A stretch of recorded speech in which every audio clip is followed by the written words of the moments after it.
on va pouvoir commencer. Comme on a prévu une live session en même temps, donc on a un petit peu le temps de tout faire. Bon, comme on dit comment je veux dire, autour des réseaux sociaux, on va faire la petite photo avec tout le monde.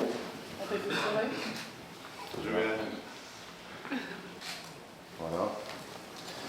Merci à vous. Donc, cette session est dédiée véritablement à l'asset management, digital asset management, et on a le plaisir d'avoir 5 éditeurs de solutions.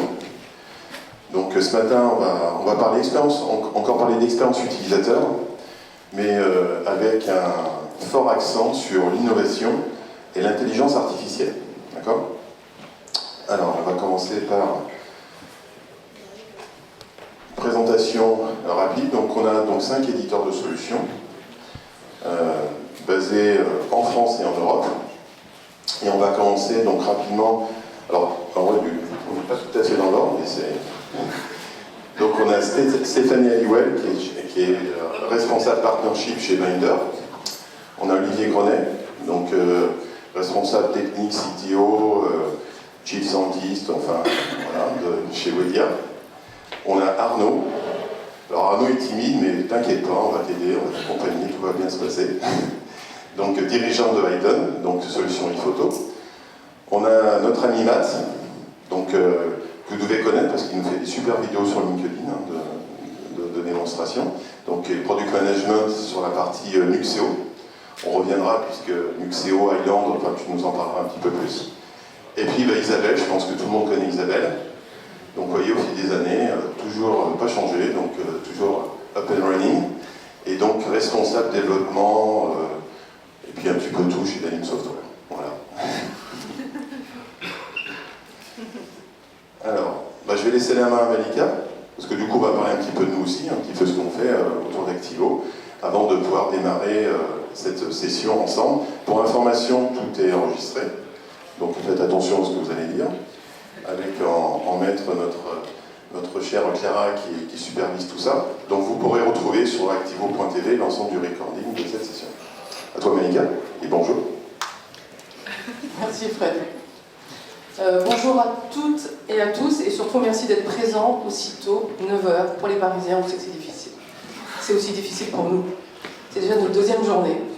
Merci à nos partenaires d'éditeurs de solutions DAM, puisqu'en fait Activo, c'est un cabinet de conseil qui accompagne les entreprises dans leurs projets de transformation digitale avec une spécialité sur le PIM, DAM et CMS. Désolée pour les acronymes, s'il y en a. Pour reprendre un peu cette notion d'acronyme, et pour l'instant, voilà, donc c'est un peu notre spécialité. Et pour accompagner les entreprises sur ces solutions PIM, DAM, CMS, on essaie de travailler le plus proche possible des éditeurs qui proposent en fait ces différentes solutions que nos clients choisissent. Alors, pour faire ça, effectivement, on a 25 ans d'expérience sur le PIM, DAM et CMS, et en particulier le DAM. Je viens aussi, j'ai été moi-même éditeur. Tu passes. Je pense que là... Alors, oui, sur notre accompagnement, se fait autant pour définir l'expression de besoin des clients en amont, quand on n'a pas de solution, ou quand on veut changer de solution, pour savoir en fait quelles sont les priorités, les fonctionnalités, le process des utilisateurs, pour effectivement, au final, mettre en place une solution qui corresponde complètement aux besoins des utilisateurs. Donc ça, c'est vraiment quelque chose qui est important. Sur la partie ensuite, donc le déploiement de la solution, la configuration de la solution, et puis surtout quand on configure, c'est vraiment l'accompagnement des équipes métiers sur l'onboarding et la formation pour faire en sorte que, j'ai envie de dire, le fameux dernier kilomètre et que ça marche. Parce que mettre en place une solution, un DAM, on sait tous, si on met rien dedans, ça ne marchera pas. Et ensuite, c'est quoi ? C'est la faute à l'éditeur. Non, la solution, elle est pourrie. Non, la solution n'est pas pourrie. C'est simplement qu'en fait, le rouage, process, people et techno, voilà, qui ne marche pas très bien. Alors ça aussi c'est...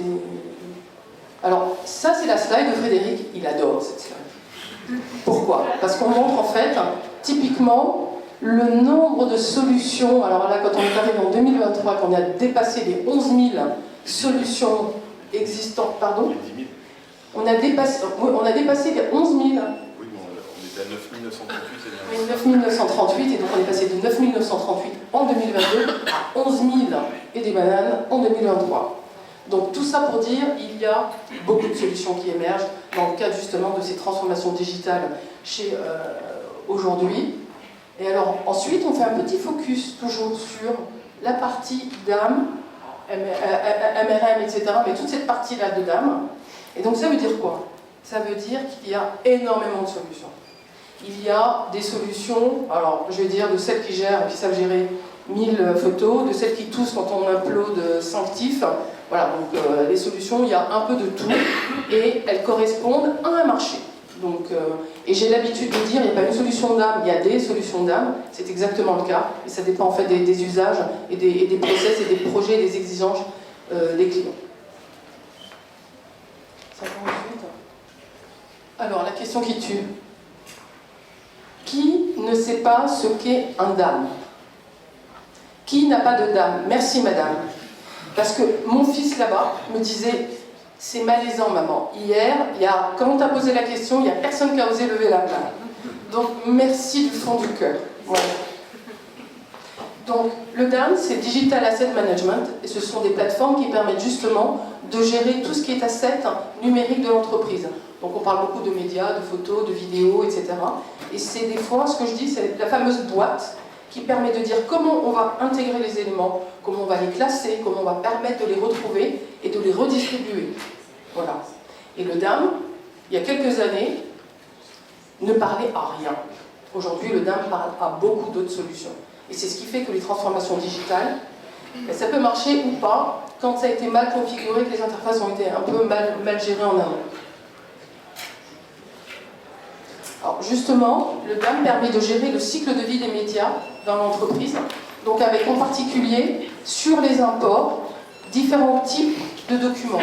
Donc on a de la photo, de la vidéo, des éléments de packaging, de l'objet 3D de plus en plus. Voilà, c'est tous ces éléments qu'on met en place, qu'on importe dans le DAM, et le DAM va appliquer des workflows de validation quand c'est nécessaire, avant une publication des éléments. Et on retrouvera, alors je ne vais pas rentrer la notion de révision, les connecteurs dont j'ai parlé tout à l'heure pour pouvoir interfacer. Il y a de la place devant, donc vraiment n'hésitez pas à vous rapprocher, vous installer, on est gentil. Et le café n'est servi qu'au premier rang. Merci. Autour du DAM, il y a aussi une notion, donc, quand on parle de cycle de vie, merci monsieur, de cycle de vie, la notion d'archivage en fait, de ces contenus. Donc pour nous aussi, c'est quelque chose d'important, et c'est important pour beaucoup d'éditeurs, parce que cette notion d'archivage des fichiers entre aussi dans le cas de la durabilité. Donc il y a aussi des événements, on en reparlera, mais je pense qu'on est de plus en plus, un peu comme le monde, responsable de... On met en place des solutions comme ça, c'est très vite. On peut très vite importer des éléments, on en fait quoi au bout d'un moment? Et est-ce que tout rentre dans un DAM? Ça, c'est le super visuel de Léa, c'est tout ne va pas dans un DAM. Sur le DAM, vous voyez une partie qui va nous intéresser, c'est l'IA. Donc c'est un peu le sujet de la réunion, et je pense que je vais aller vite sur la suite, parce que je parle beaucoup, j'ai compris.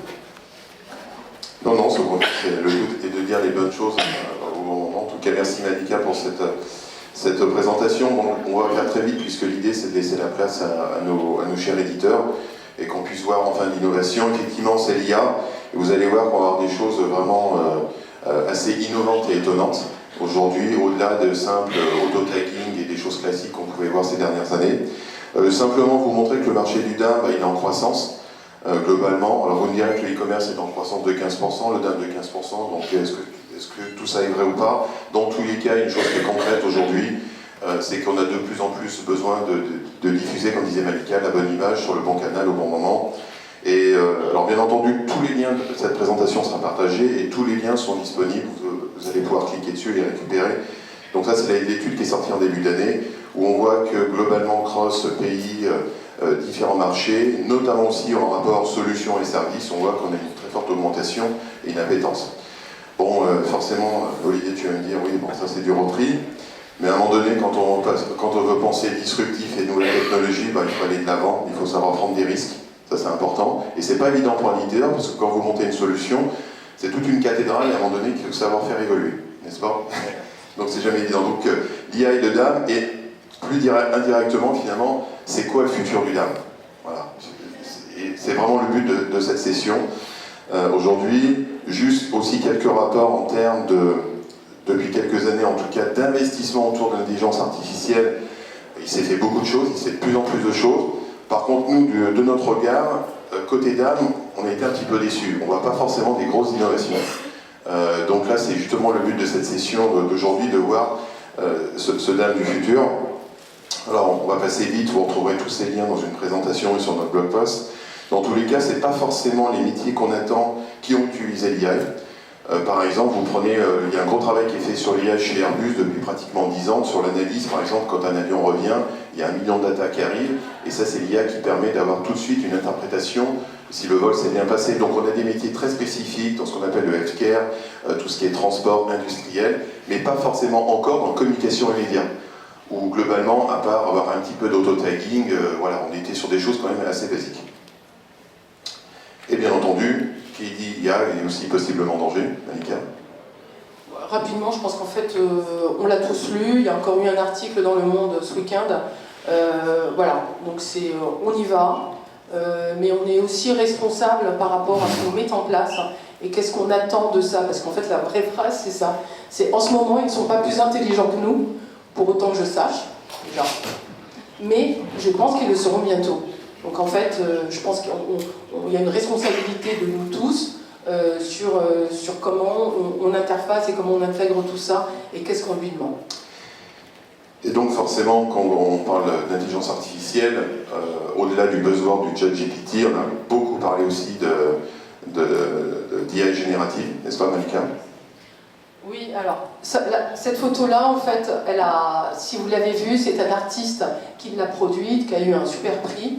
Et en fait, on s'est aperçu qu'elle avait été produite, elle était tout simplement produite par l'IA Generated. On est passé très vite, on ne vous l'a pas dit, mais on est partenaire d'une organisation qui s'appelle le CEPIC. Et le CEPIC est une organisation européenne qui fait très attention justement aux droits d'auteur. Et là aussi, sur notre site, vous allez pouvoir retrouver des enregistrements des conférences du Congrès européen qui a eu lieu en juin, où on a participé, et où on a parlé des droits d'auteur dans le cadre de l'IA Generated. Donc ça, c'est quand même aussi un sujet à prendre en compte. Et là, ça fera partie des questions que nous aurons pour nos chers éditeurs, n'est-ce pas? Donc évidemment, cette perspective de l'IA générative, elle est en croissance encore bien plus importante. Mais le plus important, c'est ce slide-là, et je crois qu'on en avait discuté ensemble aussi, Olivier, c'est que finalement, vous voyez qu'il y a une évolution autour du service de l'IA générative. On a beaucoup parlé de texte ces dernières années, l'image vient d'arriver, et vous en verrez une démonstration, et le travail autour de l'image doit encore s'améliorer. Donc on est dans une phase exponentielle. Est-ce qu'on va vous dire aujourd'hui, eh ben, dans un an, vous verrez, on peut renouveler, et dans tous les cas, vous verrez que sur Ondam, ça sera forcément un sujet d'actualité, et ben dans 6 mois, effectivement, puisque ça a aussi un de tes sujets, Olivier, très certainement, on aura encore eu des évolutions et des améliorations de l'expérience client. Alors bien entendu, sur Ondam, l'année dernière, on a eu le plaisir et l'honneur d'avoir Luc Julia, qui est l'inventeur de Siri, et aujourd'hui CTO dans le groupe Renault, et qui nous a dit qu'effectivement l'intelligence artificielle n'existait pas. Alors on vous recommande, et vous pouvez flasher ce code, et vous allez directement sur le replay de cette session. Comme il aime à le dire, c'est un mec super cool, qui se prend pas trop la tête, et en fait on a véritablement eu des discussions très ouvertes, simplement sur, bon, on va arrêter le bashing, etc. Et on va simplement dire aujourd'hui qu'est-ce qui fonctionne réellement. Donc il y a beaucoup d'enjeux autour de l'industrie, de la voiture autonome qui n'existera pour lui sans doute jamais. Je pense qu'il a très certainement raison là-dessus. En tout cas, vous allez pouvoir retrouver le replay de cette conversation sur ce lien. Et juste pour terminer, 2 points. Là j'ai repéré un dernier rapport qui vient de sortir de chez Stanford, vraiment qui est exceptionnel. Alors en anglais dans le texte, mais alors vous avez globalement tous les analytics possibles et imaginables. Et voilà, donc là aussi, n'hésitez pas, vous allez retrouver tout ça sur notre site pour récupérer ces rapports gratuits. Et puis à un moment donné, on s'est dit, le plus simple aussi, c'est d'écrire un petit peu aussi notre analyse et notre synthèse. Donc là aussi, si vous flashez ce QR code, vous pourrez télécharger notre dernier livre blanc sur, pas simplement l'IA en tant que tel, mais surtout, qu'est-ce qui marche dans le DAM. Voilà, donc on s'est vraiment posé cette question en parallèle de cette conférence. Voilà, je crois que nous avons assez parlé. Maintenant, c'est place sur nos éditeurs à l'innovation. Donc, et on va commencer par Stéphanie. Merci, bonjour à tous. Ravi d'être là ce matin. Merci d'avoir fait l'effort de venir tôt pour nous voir. Ça nous fait plaisir. Donc effectivement aujourd'hui notre objectif c'est de vous présenter un petit peu ce qu'on va faire en termes d'innovation, mais surtout la place en fait de l'IA dans le DAM, dans les stratégies, et quelle est la vision un petit peu de chaque éditeur aussi là-dedans, comment est-ce qu'on va pouvoir vous accompagner, vous aider dans l'optimisation, la création, la gestion, la diffusion, mais aussi voilà, de l'expérience client finalement, c'est ça un petit peu aussi le but du DAM. Donc avant de rentrer vraiment dans le cœur du sujet, ce que je voulais faire, parce que je pense que c'est important pour ceux qui ne sont pas forcément très familiers avec le DAM, de repositionner un petit peu à quoi ça sert, comment ça fonctionne, et vous présenter, alors évidemment moi je suis côté Binder, donc je vais présenter un petit peu les spécificités de notre solution, chacun évidemment ses spécialités, et je pense que c'est important de prendre 2 minutes là-dessus pour bien comprendre aussi où est-ce qu'on va positionner en fait les éléments d'automatisation et d'intelligence artificielle pour aider nos clients justement à optimiser la création et la diffusion de contenu. Alors, le DAM, encore une fois, c'est vraiment l'outil sur lequel vous allez centraliser l'ensemble du contenu digital, l'organiser pour pouvoir le rechercher et le diffuser de manière efficace. C'est un peu le B.A.-ba du DAM. Après, au-delà de ça, chez Binder, chez d'autres éditeurs aussi, le but, ça va être pour nous vraiment d'aider nos clients à gérer l'ensemble du cycle de vie des assets, de la création à la gestion et à la distribution. Et donc pour ceci, en fait, ce que l'on fait chez nous, c'est qu'au fur et à mesure des années, on a rajouté en fait des modules additionnels qui vont servir justement, par exemple, à l'organisation de la recherche. Ça va être évidemment le DAM, qui est le cœur de la plateforme Binder. Ensuite, on a rajouté tout ce qui est outil de brand guidelines pour tout ce qui est directive de charte graphique, image de marque, ce qui est aussi très important. Il ne faudra pas l'oublier non plus dans cette discussion, comment est-ce qu'on peut maîtriser et contrôler aussi tout ce qui est image de marque à l'extérieur, parce que ça, c'est des fois des points un petit peu de conflit, j'ai envie de dire, par rapport à l'IA. Ensuite, donc, on a des modules qui vont permettre de faciliter la création de contenu, donc ça peut être du contenu visuel, du contenu vidéo, avec tout ce qui est la sorte d'approbation d'assets dans différentes étapes. On va pouvoir attribuer les rôles, on va pouvoir automatiser tout ça. Et ensuite on a le content workflow qui est beaucoup plus, qui est un petit peu la même chose, mais sur le côté éditorial, donc rédaction de texte. Donc on va créer des modules, on va créer un espace collaboratif pour pouvoir réutiliser des choses qui ont été faites pour créer des textes de blog, des articles, etc. Ensuite, les templates, pareil, l'idée ça va être d'aider les clients à gérer, à créer du contenu à grande échelle en créant des templates, que ce soit des templates print initialement, mais ça peut être des templates digitaux, des templates vidéo également, parce qu'on a de plus en plus de créations vidéo aussi dans ce qu'on va proposer. Et voilà, et enfin, utiliser la data aussi, tout ce qui est analytique, scientifique dans la plateforme, pour pouvoir optimiser et bien comprendre en fait l'utilisation de la plateforme par l'utilisateur. Et enfin, donc on va passer un petit peu de la création à la gestion et à la distribution, parce qu'au final, une fois que ce contenu a été créé, stocké, bien évidemment, on va falloir le pousser sur toutes les plateformes que vous allez utiliser. Et donc pour ceci, ça va passer par tout le volet intégration, mais aussi par une préparation optimale du contenu et du format par des transformations automatiques à la volée.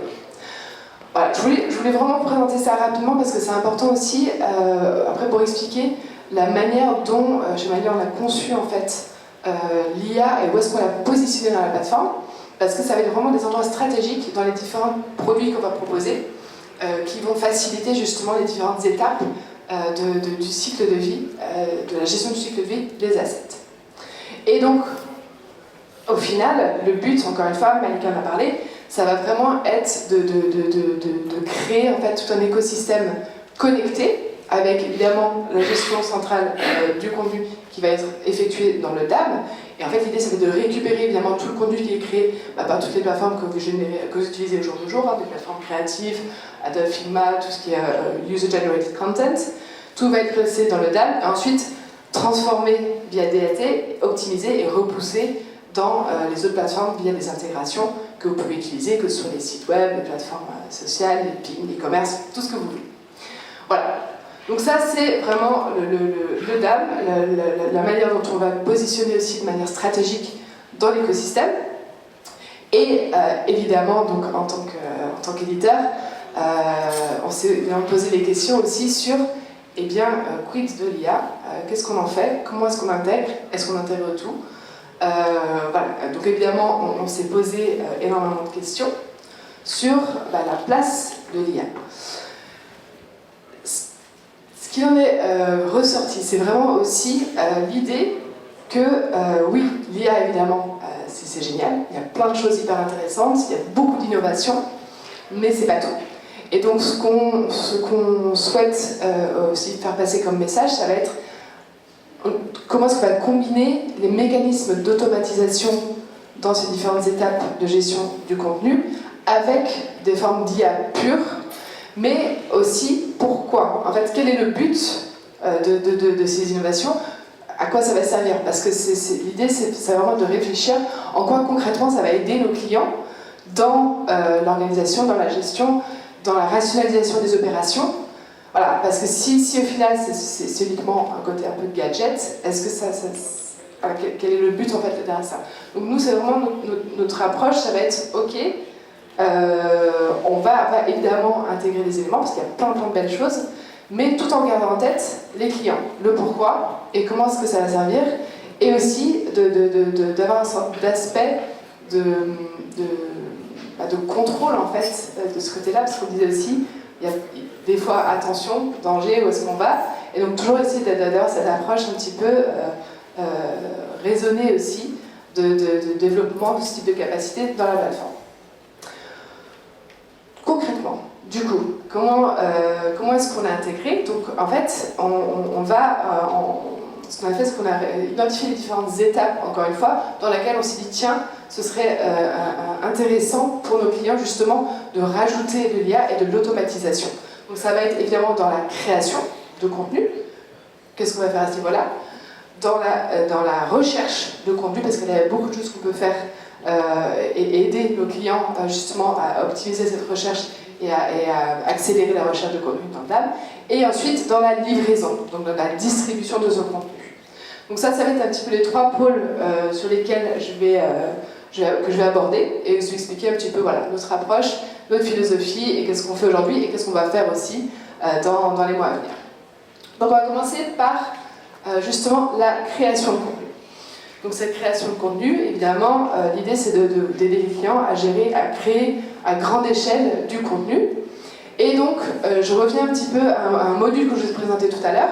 Et ça, c'est une grande nouveauté qu'on va lancer à la fin du mois. Voilà. Donc c'est pas encore fait, mais c'est quelque chose, on va du coup avec le Content Workflow que je vous ai présenté tout à l'heure pour tout ce qui est édition de contenu texte, on va connecter justement à ChatGPT, on en a parlé, pour permettre justement aux clients de créer du contenu éditorial via l'IA générative de ChatGPT.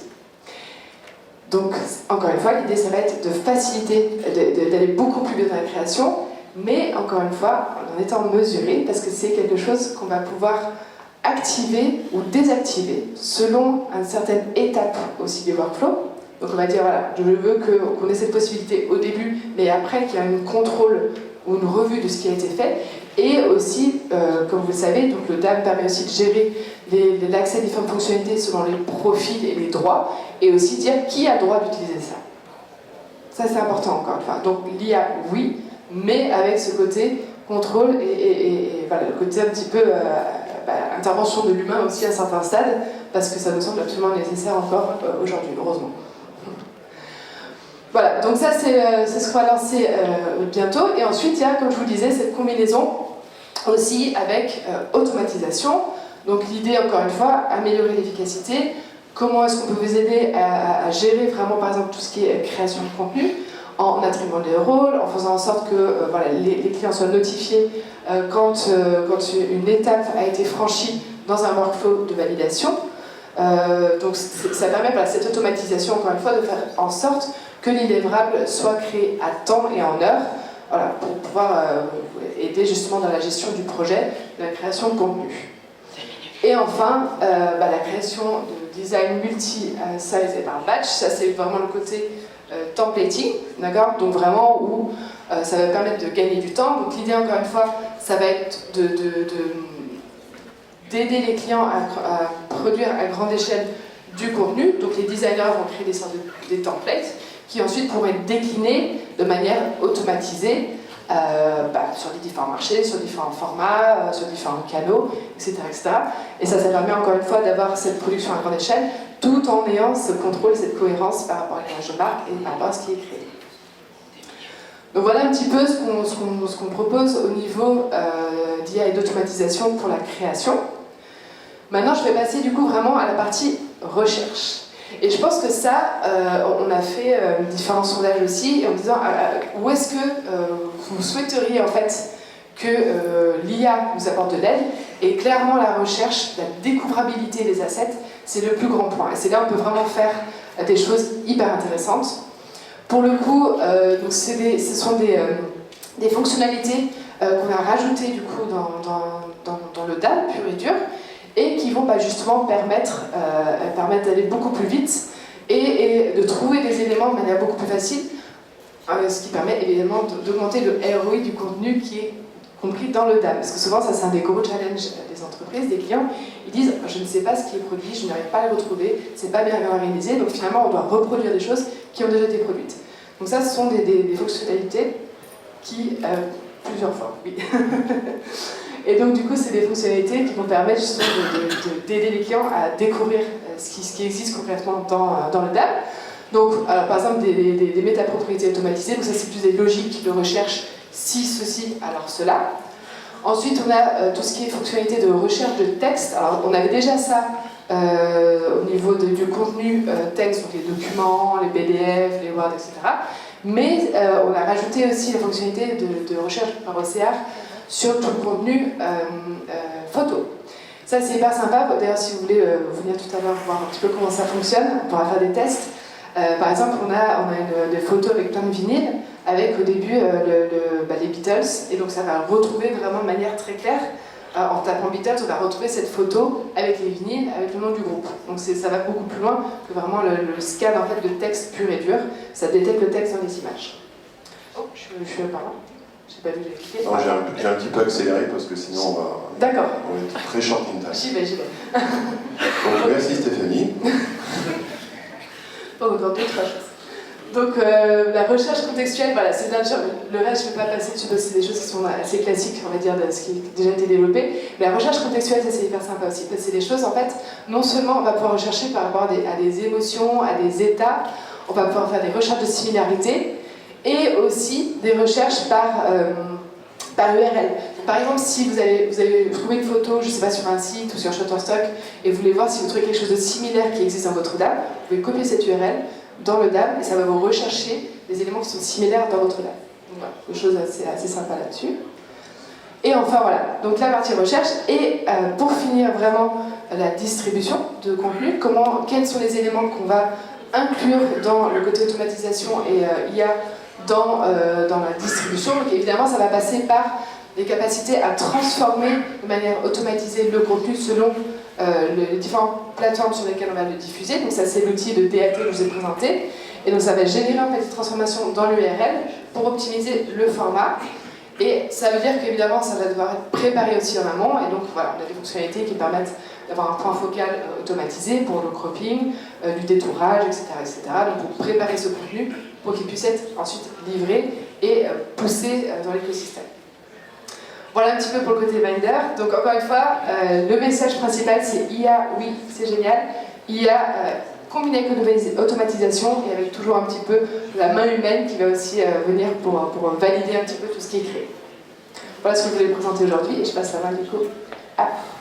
Merci bien Stéphanie. Merci Stéphanie. Super. Je vais enchaîner et du coup en effet, VTA, un autre éditeur de solutions de DAM. Et donc alors, nous quand vous voyez tous nos clients, qu'est-ce qu'ils ont en commun?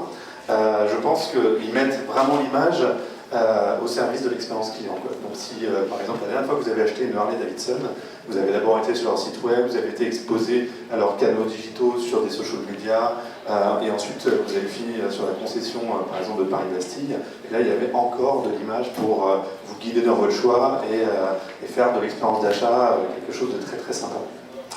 Alors l'IA, en effet, comme le disait Stéphanie, en fait, quand l'IA est apparue, elle s'est beaucoup mieux appliquée à l'image qu'au texte. Immédiatement, en fait, nous, on a été très favorisés, nous, les éditeurs de logiciels, parce que les premiers algorithmes qui sont sortis étaient complètement tournés image. On voit avec ChatGPT que le texte, maintenant, arrive à être traité, mais jusqu'à très peu, en fait, c'était vraiment quelque chose qui n'arrivait pas. Donc du coup, nous, ça fait assez longtemps, tous autour de la table, hein, qu'on intègre des solutions de tagging automatique. Et voilà, typiquement, voilà, ça c'est une interface de DAM, VT en l'occurrence.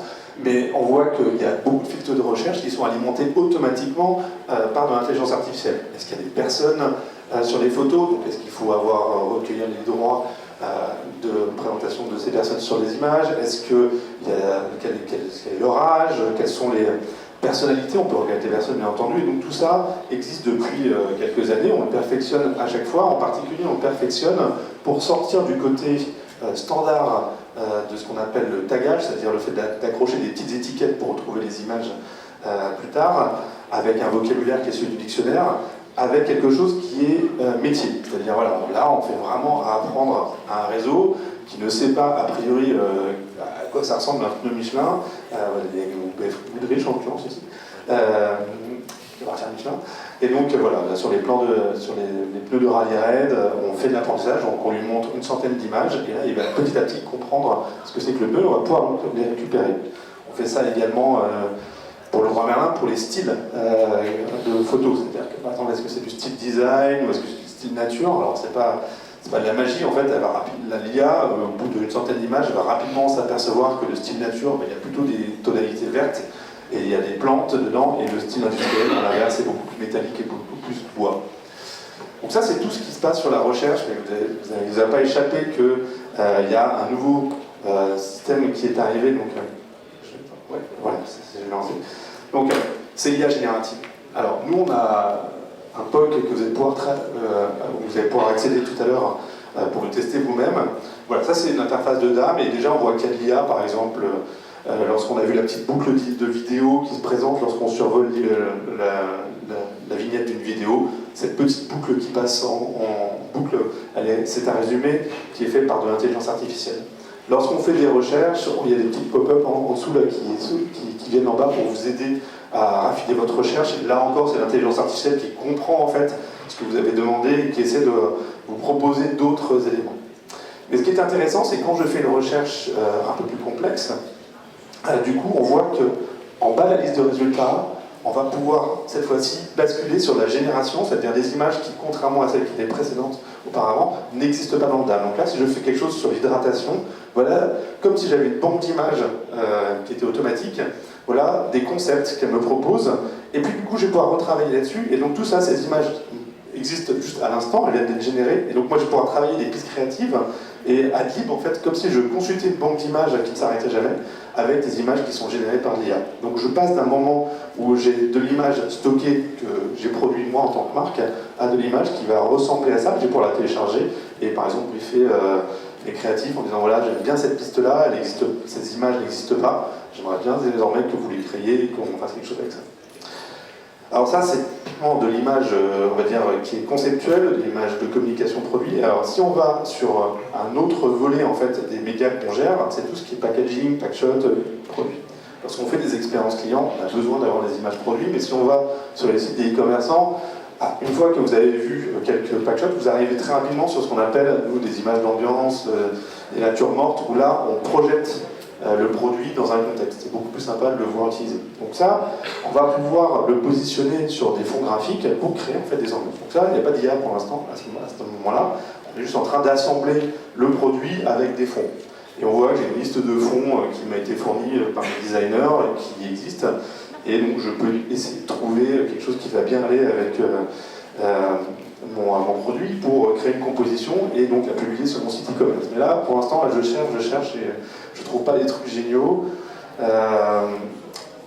Et donc donc ce qui va me permettre l'IA, c'est de dépasser un peu ce cadre là encore contraint et fixe. C'est-à-dire que j'aime bien ce thème du champ d'olivier avec la planche de bois devant. Et bien là, je vais demander à l'IA de m'en générer, de ne pas arrêter d'en générer, pour essayer de trouver le bon fond avec ce même concept sur lequel je vais pouvoir créer ma composition qui verra à terme dans ma fiche produit. Et là, je continue à demander juste est-ce que j'ai quelque chose qui me plaise. Voilà. Donc là, c'est vraiment le pouvoir de l'IA qui est une sorte de succession d'inspiration qui se base sur quelque chose que j'ai quand même. On ne parle pas de rien, hein, on n'est pas dans le vide. Et voilà, ça y est, j'aime bien ce fond-là, donc je vais le conserver. Là, je vais pouvoir le publier sur ma fiche web. Ce sur quoi on travaille, c'est d'aller un cran plus loin, parce que là, si vous êtes averti, vous avez remarqué qu'il n'y a pas de reflet, il n'y a pas d'ombrage, donc l'image elle est un petit peu artificielle. Donc là, on travaille sur des systèmes où l'intégration est complètement faite par l'IA, c'est-à-dire qu'elle est en train vraiment d'intégrer les ombrages, les reflets, tout ce qui est disposition, illumination, complètement dans l'image. Donc là, c'est encore un autre travail, au lieu de faire des superpositions, on crée vraiment l'image à 100% avec le produit, et évidemment dans son contexte. Donc il est en plein soleil, et ben, il y a des ombrages, il y a des reflets. Voilà, nous ça nous paraît hyper intéressant parce que finalement on dépasse complètement des cadres tout en restant quand même dans les guidelines qui ont été créés, et pour nous c'est vraiment l'avenir. Et du coup, voilà, en conclusion, déjà scanner ce QR code et aller sur vta.ai, c'est exactement ce que je vous ai montré, et jouer avec. Et c'est ce que j'ai envie de vous dire, c'est-à-dire que ça n'existait pas en janvier. Donc là, jouez avec, soyez testeurs, soyez promoteurs, inscrivez-vous sur Midjourney, comprenez comment ça fonctionne, les limitations, mais vraiment il est maintenant, ça c'est hyper important. Ensuite, je pense que là où on en est aujourd'hui, c'est qu'on est vraiment très bien, par exemple, pour briefer des créatifs ou créer des moodboards, ça on y est très bien.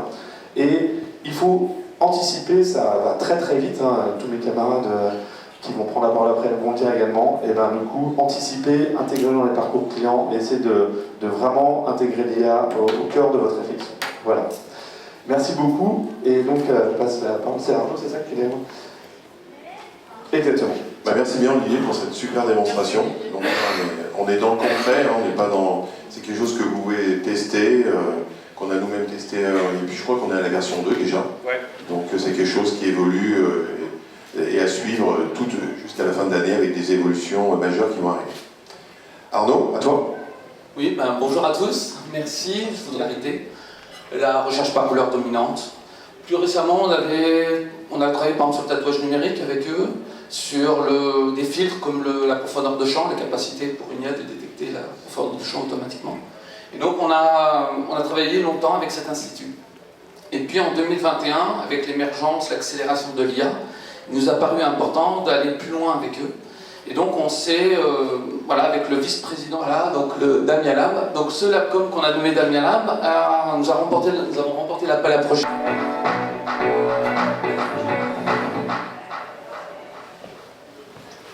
Voilà. Donc l'idée, c'était d'introduire un petit peu la philosophie de ce laboratoire. Donc c'est un projet de long terme, hein. On a démarré en 2022. Nous avons déjà pas mal de partenaires, comme on a pu voir plusieurs logos, et c'est véritablement d'intégrer l'IA, et que l'IA apprenne, soit à la fois multi-contexte, mais apprenne au fil de l'eau, au fur et à mesure que l'indexation se réalise. Donc au départ, quand vous prenez une acquisition d'un DAM, c'est une coquille vide. Vous commencez à introduire votre langage documentaire, les champs descriptifs, vous commencez à mettre 100 photos. Au départ, notre IA, elle dit rien, elle apprend. Puis vous commencez à mettre 500 photos, 1000 photos, 2000, 3000, et là, elle va commencer à vous proposer des termes. Et même au niveau de la recherche, elle va commencer à adapter votre recherche à chaque utilisateur, en fonction des comportements du groupe d'utilisateurs, du service auquel on appartient. Automatiquement, l'IA va adapter les résultats de recherche. Et elle va à la fois adapter les résultats de recherche, mais surtout, elle va aider à l'automatisation de l'indexation.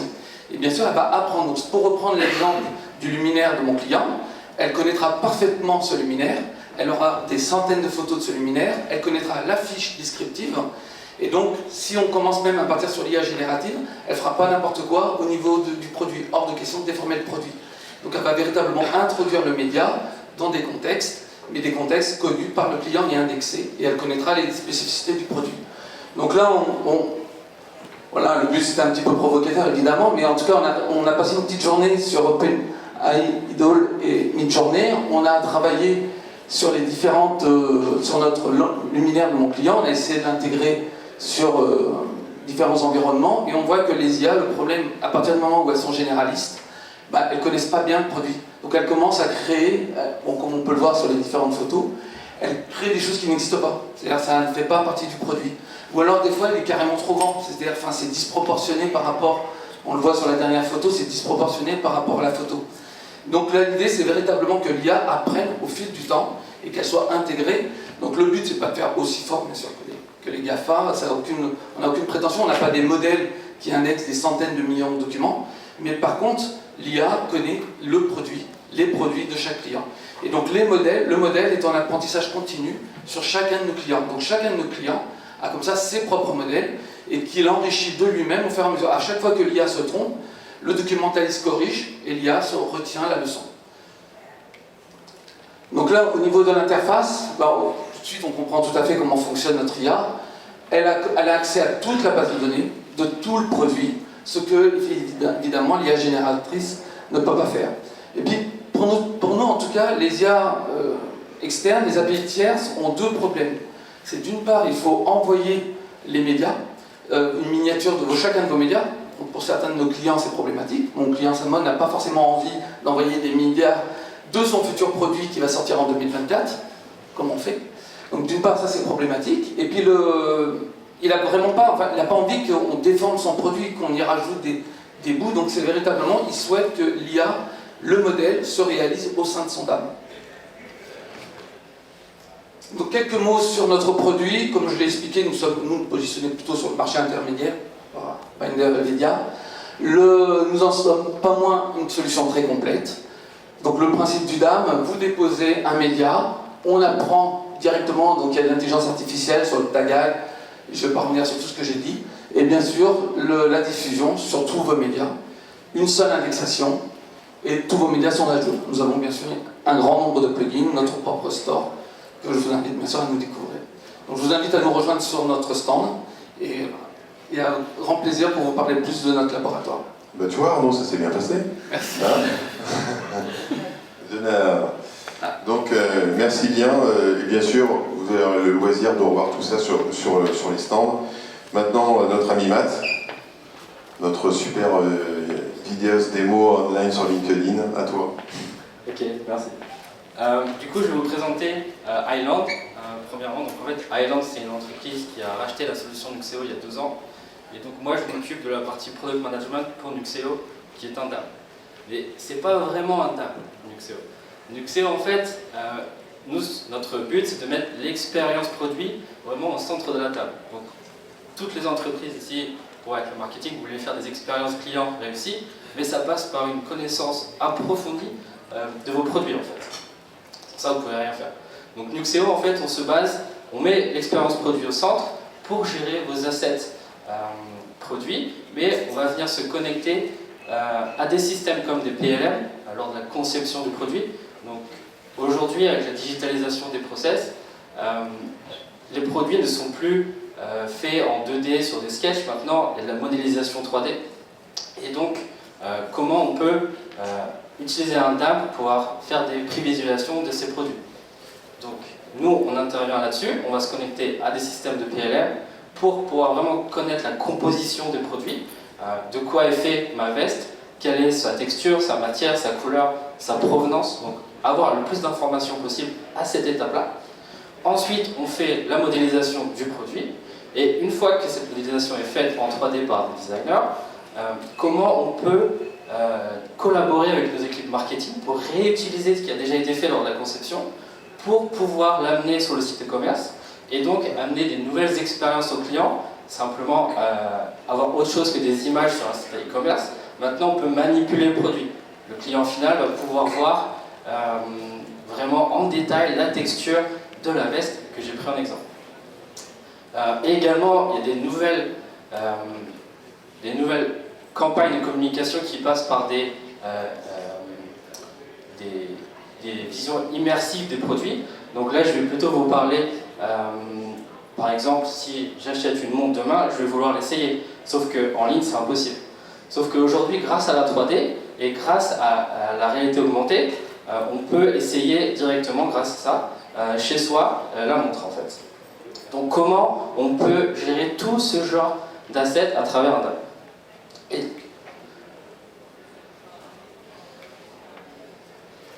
Et donc voilà, donc on part sur la partie AI maintenant pour pouvoir avoir une connaissance approfondie de son produit.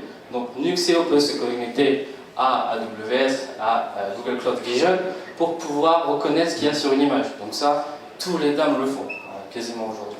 Donc on peut voir que c'est un chapeau, c'est une femme, elle porte une veste, donc on commence à comprendre un peu ce qu'il y a sur l'image. Sauf que nous, ça ne nous intéresse pas tellement en fait. Nous, ce qu'on veut comprendre sur l'image, c'est quel est vraiment le produit qui est porté par cette femme. Qui est le talent? Dans un DAM, on ne va pas seulement manager des assets images ou 3D, on va aussi manager des talents.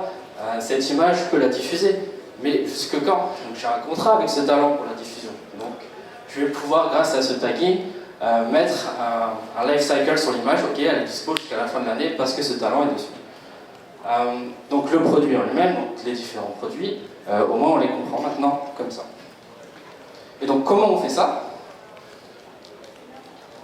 Donc on a développé notre propre solution qui s'appelle Nuxeo Insight. C'est quelque chose qui est vraiment fait chez nous. Donc on n'est pas dépendant de AWS ou de Google.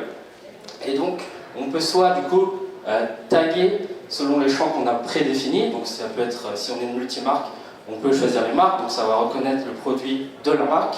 Ça peut reconnaître la collection, la saison, les couleurs et du coup les talents comme je vous ai dit. Donc on peut le faire ça soit... Ça fonctionne.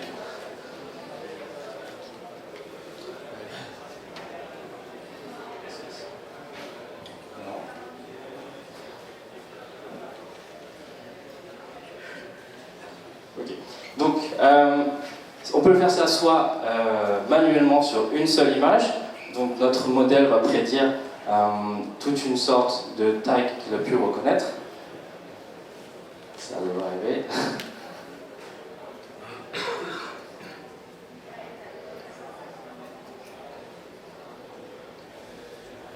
Donc voilà, là, notre modèle va pouvoir automatiquement découvrir qu'est-ce qu'il y a sur cette image.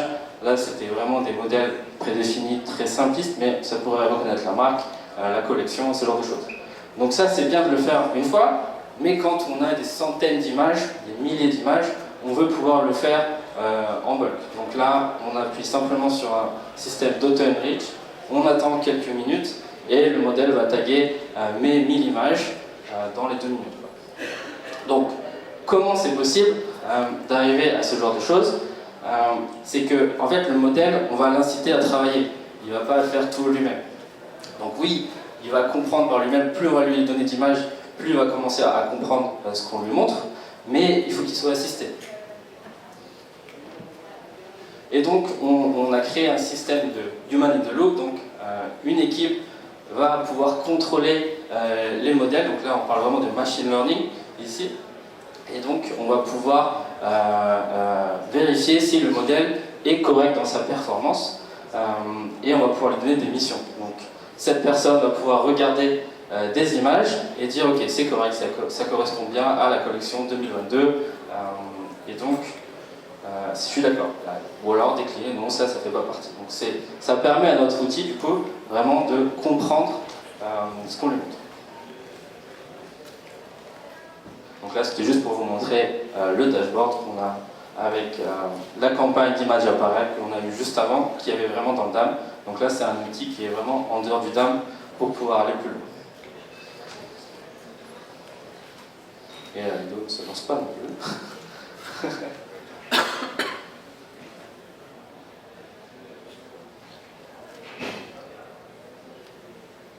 C'est pas grave. On va y arriver, on va y arriver.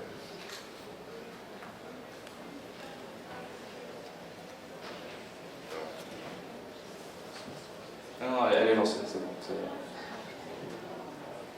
Donc en fait, c'est simplement pour contrôler cette IA, comme on disait tout à l'heure avec Malika, les IA, où est-ce qu'elles peuvent aller, qu'est-ce qu'elles font, mais il y a toujours besoin de contrôle derrière pour être bien sûr qu'ils ne fassent pas n'importe quoi et qu'on est bien sûr que les produits qui sont auto-tagués correspondent vraiment aux produits qui existent dans le PIM qui existent sur votre site e-commerce. Donc voilà. Donc là, tu as les analytics qui se sont lancés, effectivement. Bon, je préciserai quand même que Nuxeo est quand même un très bon DAM, puisqu'il fait partie dans les 10 core des 15 premières donc en tête d'affiche, et puis ce depuis quelques années quand même.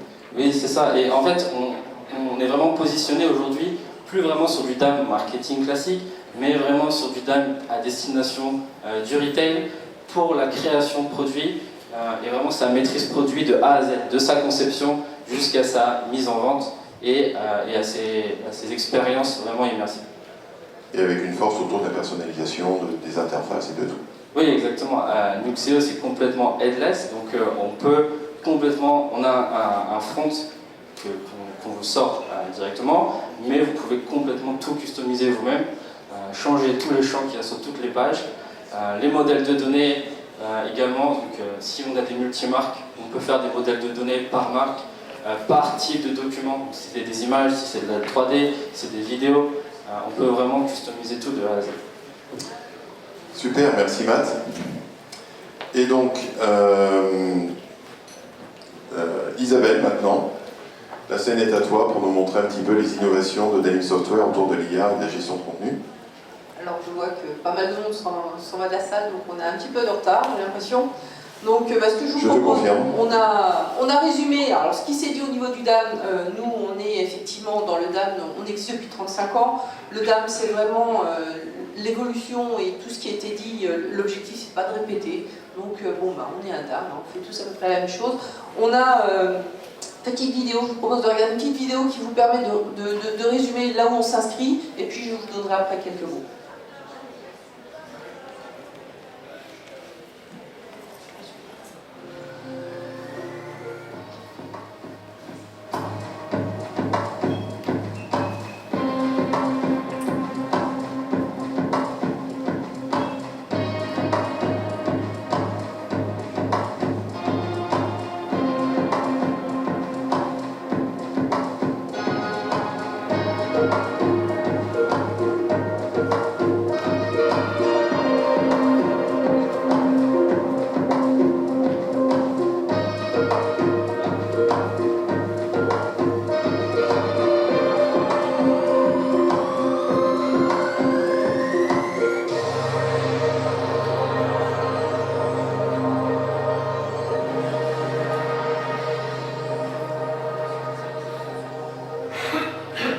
Donc ce qui a été dit ce matin, c'est effectivement c'est sur l'image, c'est sur la vidéo, c'est tout ce qui est tagging, c'est tout ce qui va faciliter la recherche et la réutilisation des assets. Donc tout ceci, en fait, nous, on a le DAM, et l'IA, pour nous, l'IA, elle s'inscrit dans le DAM comme étant le super assistant des équipes marketing, le super assistant, en fin de compte, des équipes produits. L'IA, à aucun moment donné, en tout cas aujourd'hui, dans l'état dans lequel elle est là pour remplacer. Par contre, c'est vraiment une aide fantastique, une béquille qui va vous permettre de décupler vos possibilités de création. En ce qui concerne donc le DAM, effectivement, pour nous, ce qui est important, c'est de pouvoir effectivement mettre à disposition un outil qui va permettre de gérer toute la communication au niveau du produit, tout ce qui est visuel, tout ce qui va permettre vraiment de mettre en avant la marque et les produits, donc gérer l'intégralité du cycle de production des visuels, que ce soit des images, que ce soit des vidéos, des 3D, des packaging. On a une forte empreinte, et c'est quelque chose peut-être qui se retrouve un petit peu moins dans les DAM, en tout cas de mes collègues aujourd'hui. On parle effectivement beaucoup de réseaux sociaux, d'assets digitaux, et en ce qui nous concerne, on vient aussi du monde de l'impression. Et aujourd'hui, on revoit quelque chose qui avait été un petit peu mis de côté. Un imprimé reste quelque chose d'important, c'est quelque chose que l'on maîtrise aussi bien que de la vidéo. Donc, notre solution à nous, elle nous permet de faire tout ce qui est bien évidemment indexation, tagage en la vie automatique, recherche en se basant sur de l'IA, tout ce qui est gestion de projet. Et la gestion de projet, c'est quelque chose qui peut être relativement simple, quelque chose de beaucoup plus élaboré au niveau de... On a une campagne à créer au niveau marketing, tout ce qui est validation en ligne. La validation en ligne aujourd'hui, c'est le pôle le plus important. On peut gagner vraiment un temps énorme, entre 20 et 30% du temps, lorsqu'on est sur la création d'assets, est perdu à gérer le cycle de validation, à savoir si machin il a validé la version de demain, de hier ou d'après-demain et quelle version c'est. C'est un des premiers pôles. Et là, je pense qu'on a un outil qui permet de valider aussi bien les vidéos, de comparer des vidéos, de les annoter en ligne sans pour autant, en s'affranchissant en fin de compte du transfert. Attends, je te l'ai envoyé par 8 transferts, attends, j'ai pas eu le. C'est tombé dans la poubelle et ainsi de suite. Tout ceci en fin de compte est automatisé avec un super viewer qui vous aide aussi bien au niveau de la 3D, de l'image, du PDF, des catalogues, dans du vestimentaire. Donc on va donner un guide au niveau de la recherche et puis le système il va chercher derrière automatiquement, il a auto-tagué, il retrouve tout ceci très simplement pour vous. Je regarde. Ce qui est important, j'ai dit tout à l'heure que pour nous l'IA c'était l'assistant. Aujourd'hui, si on regarde toutes les semaines, il y a une nouvelle licorne. Toutes les semaines, il y a une nouvelle AI qui sort sur le marché et qui est super pour ci. Il y en a une autre qui est super pour ça. Pour nous, l'important pour nous, c'est de donner les outils et le DAM s'inscrit nous dans un écosystème. L'écosystème, il évolue en permanence en fonction des outils qui existent, les PLM, les ERP, donc il faut que ça communique, mais aussi en fonction des outils qu'on peut utiliser, notamment au niveau de l'IA.